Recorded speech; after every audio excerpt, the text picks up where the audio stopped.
call them all. We got a lot of Joshes in our room, right?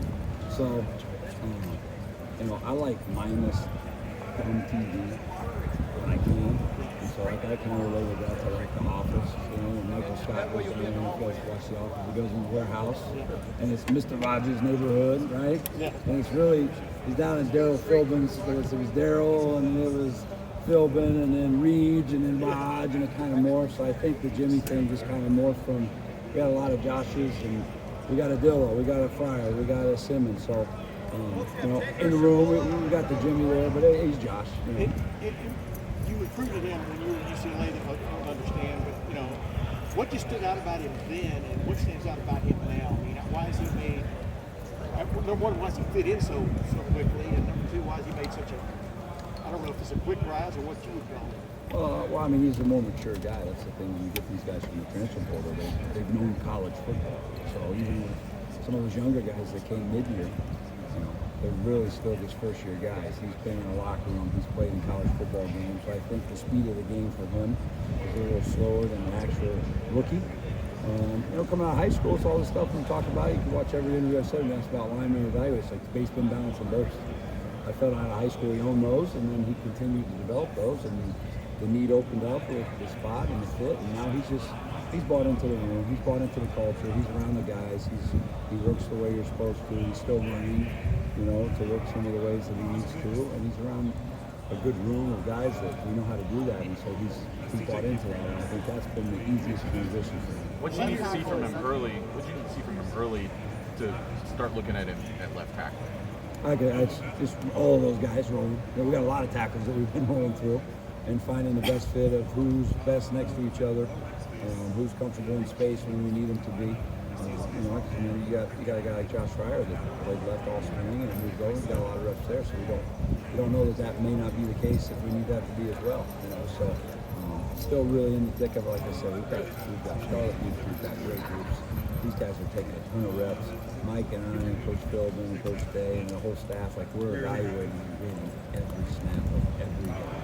So that, we keep the ball versus Indiana, we play out 5, 6, 7, 8 tests, whatever that may be. So why could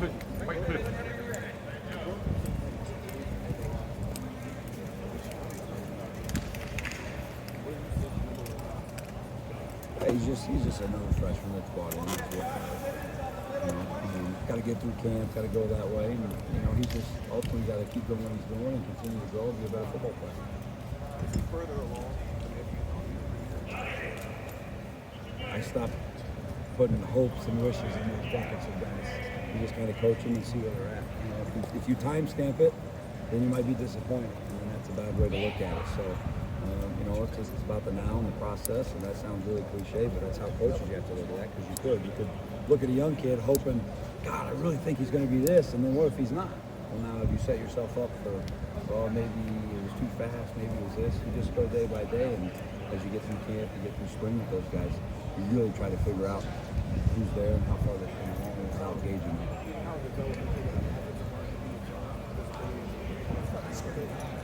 Realistically, what would it take for a freshman, for you to trust a freshman? They've got to be the 5 best in help children. Make sure like anybody else, if they're ready to do that and ready to play, then you have to feel comfortable in that. I've been involved with major college football as a player and here as a coach since 2002. And I've had day one true freshman starter up front. It's just hard. Doesn't mean it can't be done, but it's hard. But I've also had guys that have played as true freshmen. So if they're ready and they're able to help you win the game and it's in that fit, then those guys can do that. But like I told back before, you're not time stamping that. So they have to be ready by now. They're ready when they're ready, and then you're supposed to. Who was the freshman that started? I had when I was at UCLA, Sean Ryan, plays the Green Bay Packers now. And he only started because the week of the game we lost a guy to a concussion, we lost a guy to a high ankle. So now you're going to play a Thursday night season opener, that's why I have gray hairs now. A couple of those were added because of that. How close is Luke to being one of the 5 best? He's taking a bunch of high quality reps.